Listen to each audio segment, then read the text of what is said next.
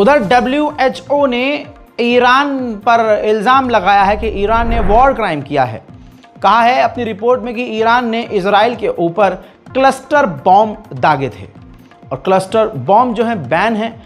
इस वजह से कहा जा रहा है कि ईरान ने जो है वॉर क्राइम किया है। जी हाँ, इजराइल ने वॉर क्राइम नहीं किया है। इजराइल ने गाज़ा के अंदर ह्यूमैनिटेरियन जो है ग्राउंड पर जुल्म नहीं किया है। उसने आम लोगों को, बच्चों को, पेट में अनजन्मे बच्चों को नहीं मारा है। इजराइल के सैनिकों ने वहाँ नरसंहार नहीं किया है। इजराइल अभी भी वहाँ भूखों को नहीं मार रहा है। बहुत बढ़िया है इजराइल उनकी नज़र में। और ईरान जो है वो क्रिमिनल है क्योंकि उसने क्लस्टर बम मारा है। ईरान के राष्ट्रपति पेजेश्कियान ने कहा कि इजराइल, कोई शक नहीं कि वो एक इलाके के लिए ट्यूमर है। वो तमाम मुस्लिम देशों की ज़मीन पर कब्ज़ा करना चाहता है और वो हमला करेगा। ईरान के राष्ट्रपति ने यह भी कहा अपने इंटरव्यू में, साफ कहा है कि न्यूक्लियर प्रोग्राम एक बहाना है, उसे बस हम पर हमला करना था, जो आगे भी वो कर सकता है। हमें इजराइल पर भरोसा नहीं है। पेजेश्कियान ने आगे ये भी कहा कि अमेरिका की ही परमिशन से इजराइल ने हम पर हमला किया था। आगे उन्होंने कहा कि हमें मालूम है कि आगे भी ये हम पर हमला कर सकता है और हमारी फ़ौज पूरी तैयारी कर रही है। पेजेश्कियान ने आगे ये भी धमकी दे दी कि अगर इजराइल ने हमला किया तो हम इजराइल के काफ़ी अंदर हमला करेंगे। राष्ट्रपति ने यह भी कह दिया कि जो लोग भी ये कह रहे हैं कि ईरान का न्यूक्लियर प्रोग्राम ख़त्म हो गया है, ये सिर्फ एक इल्यूज़न है, वो अपने अलग ही दुनिया में है, हम अपना प्रोग्राम कभी बंद नहीं करेंगे।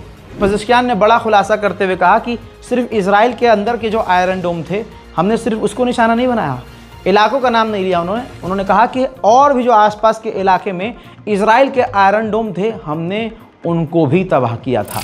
उधर पेजेश्कियान ने ईरान की सबसे बड़ी मुसीबत का भी जिक्र किया, कंफर्म कर दिया कि तेहरान में पानी नहीं है और जो हालात बने हुए हैं, जिस तरह का सूखा पड़ रहा है, आगे ऐसा लगता है कि ऐसे हालात रहे तो हम अपने लोगों को पानी नहीं दे पाएंगे। तेहरान के जो वाटर मिनिस्टर हैं, जो वहाँ के पानी की कंपनियों को मैनेज करते हैं, उन्होंने कहा एक इंटरव्यू में, ये वो इंटरव्यू है, उन्होंने साफ कहा कि पिछले 60 साल में तेहरान में पानी की कभी इतनी किल्लत नहीं हुई जितनी आज हो रही है। ईरान में हालात इतने ख़राब हैं तेहरान में कि जो स्विमिंग पूल के लिए जो सप्लाई पानी की जाती है, तमाम तेहरान के स्विमिंग पूल की सप्लाई, वाटर सप्लाई को रोक दिया गया है। हजरात, ये है ईरान की तमाम डिटेल जानकारी, लिहाजा इस रिपोर्ट को शेयर कीजिए। गाज़ा और फ़िलिस्तीन की मदद के लिए इस बारकोड का इस्तेमाल ज़रूर कीजिए ताकि हम गाज़ा और फ़िलिस्तीन को कुछ मदद भेज सकें। फ़िलहाल के लिए इस रिपोर्ट में इतना ही। इस रिपोर्ट को शेयर कीजिएगा। जय हिंद।